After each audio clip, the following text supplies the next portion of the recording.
Balcon, c'est un orchestre qu'on a créé avec plusieurs étudiants du Conservatoire de Paris, donc pas très loin de la Philharmonie.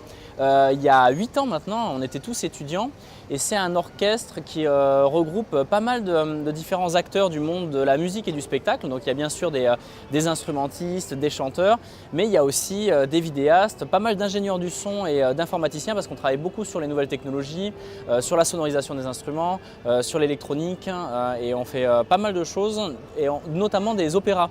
On fait des concerts mais aussi des spectacles et des opéras.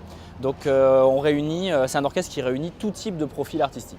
Un des points de départ de la formation du Balcon, c'est qu'on s'est retrouvé autour d'une idée qui était une espèce d'utopie, la question de créer un orchestre qui soit un orchestre sonorisé, dans lequel il y aurait un micro sur chaque instrument, un micro sur chaque voix, parce qu'on avait dans la tête une espèce de rêve sonore qui était de placer le public et de se placer en tant qu'auditeur au cœur du son et pas en façade ou un tout petit peu loin comme c'est le cas dans le cadre des concerts en acoustique.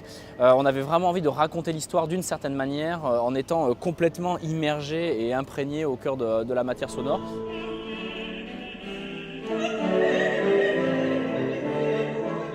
C'est quelque chose de très abstrait au départ, l'idée d'être au cœur de l'œuvre, et ça peut se traduire par plein de manières différentes. Ça peut se traduire par le fait de mettre le public au cœur d'un dispositif de diffusion du son, c'est-à-dire on a l'orchestre sur scène, le public au milieu et les enceintes tout autour qui spatialisent le son qui est joué par les instruments, ou parfois avec des dispositifs où ce sont les instruments qui vont dans la salle, ou au milieu du public, ou des interactions entre le public et la scène.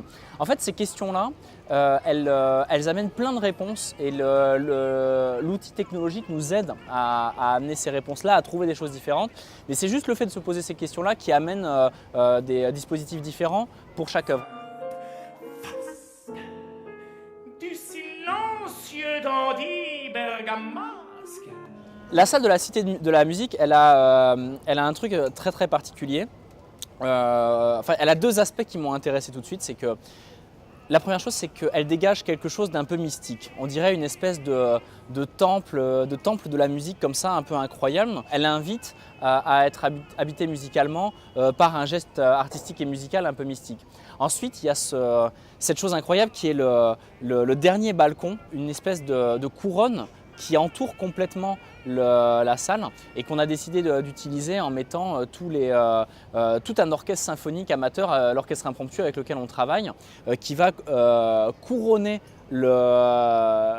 l'événement en se disposant au troisième balcon, et eux vont jouer des espèces d'incantations naturelles. Ils vont faire des ambiances de la ville, de la nature, de la mer, plein de choses différentes qui vont venir comme ça entrer en résonance avec ce qui sera joué par le balcon plus bas dans la salle.